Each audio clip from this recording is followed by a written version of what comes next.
Hey guys, this is Camfrey 15 back at it with another video for you guys, and we are back with more of the trash, the great trash of Rent a Girlfriend. And this episode was kind of a chill episode, just kind of getting a basic understanding and getting more of an understanding of the character that is Chizuru. And so obviously last week was the whole thing that our boy Kazuya went to her play and pretty much said, you were amazing, you were great, and I don't care what people say, until you achieve your goal of being a pretty much famous actress, I will continuously rent you out to be my girlfriend, and stuff like that. So we start the episode off with, Kazuya talking to his boss, asking like, how do you like pull a pretty good looking chick?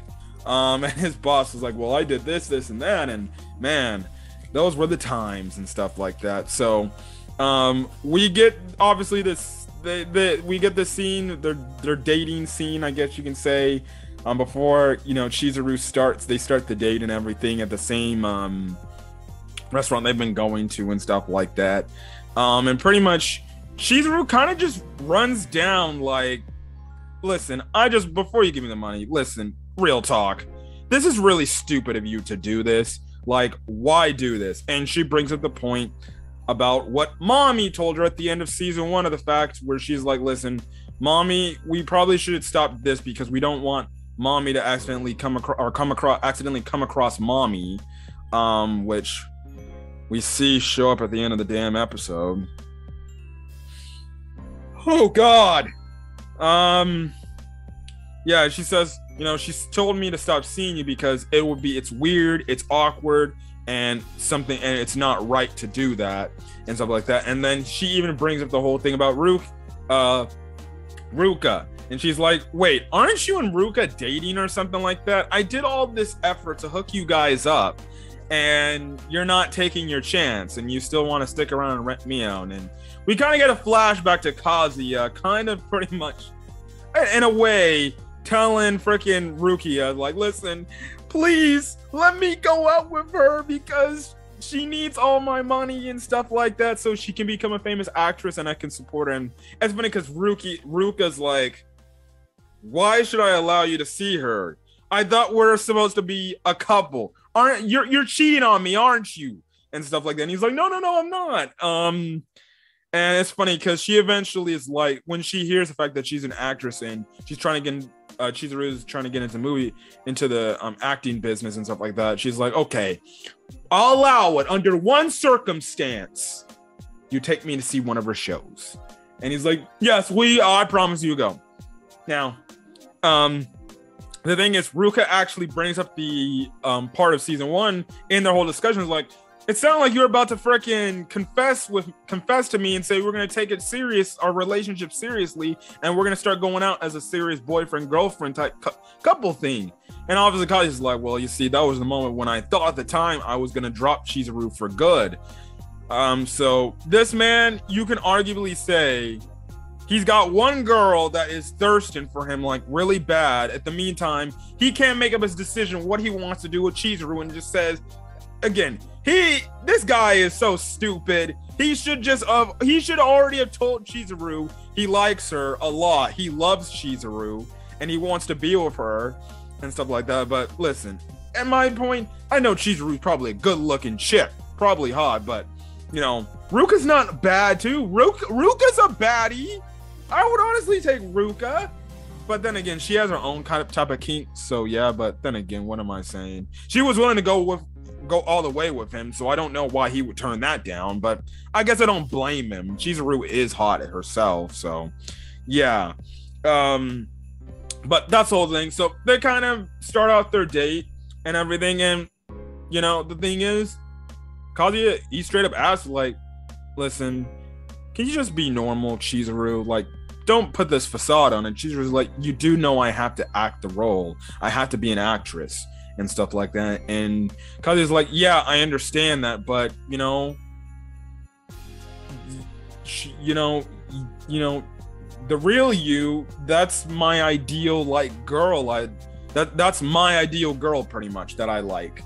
And obviously things get like all Chizuru gets all flustered. She's like, you're an idiot, you know that, and stuff like that. She's like, fine, I guess I'll be normal me and stuff like that. So we don't see what happens on their date or anything. It cuts back to pretty much the end of the day, and everything. But all of a sudden, Chizuru's like, say, you want to go somewhere? And my boy Kazuya's like, what? Because now she's off work, she's off for hours and stuff like that. So they end up going to the batting cage. My man Kazuya, he's just getting some of these freaking like daydreams of like, wait, is this a date? Am I actually going on a date with Chizuru? And obviously we kind of find out from what Chizuru says, she's like, do not consider this a date under any damn circumstances. I'm just gonna let you freaking know. And stuff like that. And it's hilarious, but you know, that whole thing happens there. And we find out she goes to the batting cage as a way to just burn off steam. We see this kind of trope in other animes where some characters go to the batting cage to burn off steam. Hey, it's honestly actually a pretty smart idea. Hit a baseball as hard as you can.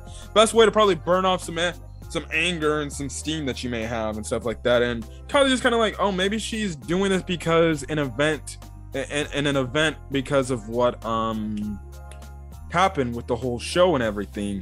And he's kind of monologuing to himself. He doesn't like admit this. He doesn't ask a question. Like, I don't understand why he just doesn't ask like, hey, you say you do this when you're mad. Are you mad because of what happened with the show and everything?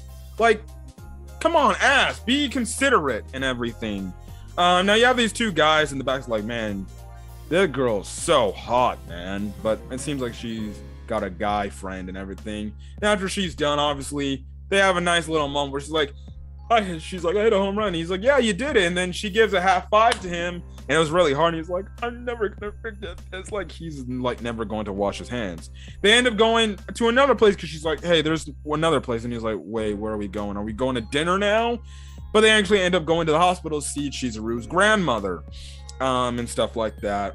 So while Chizuru went off to go put some water in her grandmother's flower vase, her grandmother pretty much tells, you know, Kazuya, listen, thank you for always being by Chizuru's side, and I need you to continue to be by her side. And we kind of found out some things about Chizuru that we didn't know. We find now, you know, Kazuya's like tells her grandmother, like, you know, Chizuru's like a really strong person, and her grandma's like, you call her strong? Man, she's nothing like that. She's a very needy girl to the point she puts on this fake persona, and kind of comes across like an ice queen in a way, to try to put that as a facade, but in a way she's very needy, and I need you to comfort her when she needs you and stuff like that. And it's funny because this man daydreams like, oh, he's like, wait, needy, and everything. And because in her story, her grandma brought up the point how, you know, when Chizuru would get upset, her grandmother and Chizuru would sleep in the same bed and would make sure she would hold on to her tightly. And this man Kazuya, of course, thinks of probably one of the most wrong things to think of at the time that probably is fairly serious.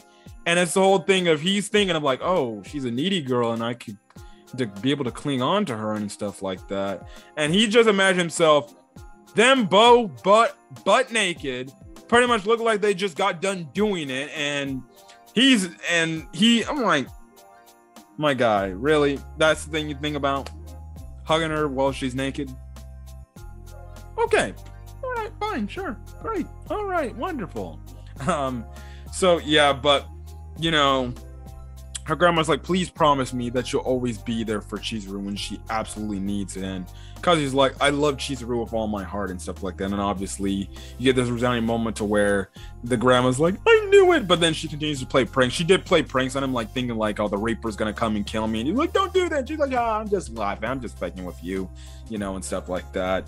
I just want to see a reaction and things like that. So yeah, and you know, Chizuru and Kazuya are walking home, and Kazuya's just wondering, like, you know, she's a needy girl and stuff like that. And he kind of comes to the fact that he's gonna be there for Chizuru, you know, when needed to. They say their good nights and their goodbyes as they go to their own, rooms. And we do get an interesting conversation. I forgot to make a mention of the fact too, of the fact that, Chizuru, she does tell Kazuya, like, I probably need to start treating you a little bit better. I have kind of been an asshole to you. Like, it isn't your fault that you just happen to live next to me. That's kind of that's something that could potentially happen in any situation and stuff like that. We never, we go to the same freaking school. Like, who would have thought and stuff like that. So hey, let's not be as distant. Let's be like neighbors, pretty much. Like, I guess you can say it's a kind of a close term of Chizuru trying to tell Kazuya, let's be friends. Let's try not to go serious, but let's try to be friends and be neighbors and grow and be pretty much acquaintances with one another, and stuff like that. Because that was always a thing in season 1 when I watched it. I didn't review it at the time on the channel, but that was always the thing in season 1. It was like, why is she always freaking? I'm like, why is she getting mad at him?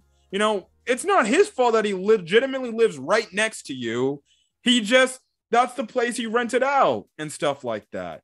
So how can you blame? So I do like this whole thing where Chizuru kind of, feels sorry for what she did. And she's like, listen, I apologize for the way I treated you and stuff like that. I probably should not did this to you and stuff like that, which goes to show you some character development that Chizuru obviously has been through, and stuff like that. And we get the cliffhanger of the episode with the ending part of the fact that, well, guess what? Chizuru knocks on the door. He opens the door. He sees Chizuru. Chizuru's all blushing and everything. And she's like, well, you see, I've lost my key and I can't get into my house or my apartment room or my, you know what I mean. And our boy's like, oh God.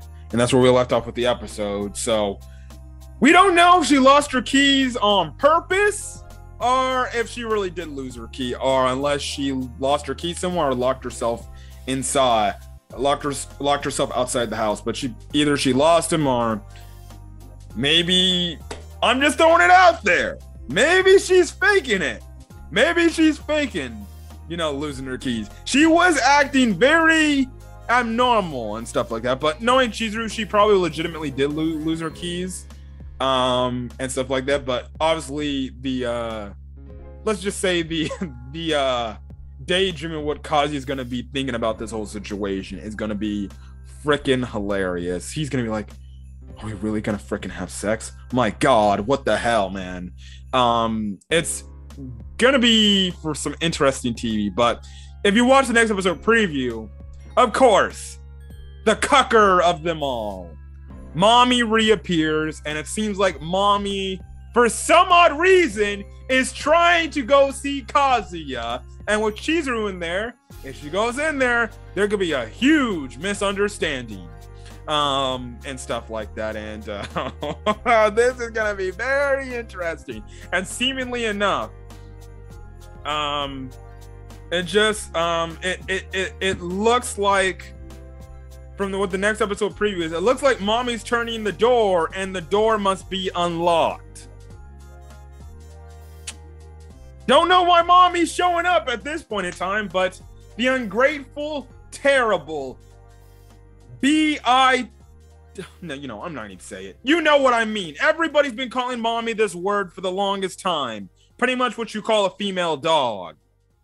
Yes, that's what she is. Because I can't. Oh my goodness. I'm not ready to see this bitch in this show. Because we all know why she's coming back and trying to get into Kazuya's life. She's trying to use him. God, I hate this woman. Oh my goodness. Anyways, guys, I'm going to get out of here. If you guys liked the video, leave a like. Put in the comment section your thoughts on this week's episode of Rent a Girlfriend, as well as hit the subscribe button if you want to get more Rent a Girlfriend content or any other anime content for this season of anime. Till then, guys, catch you guys in the next video. Until then, guys, peace.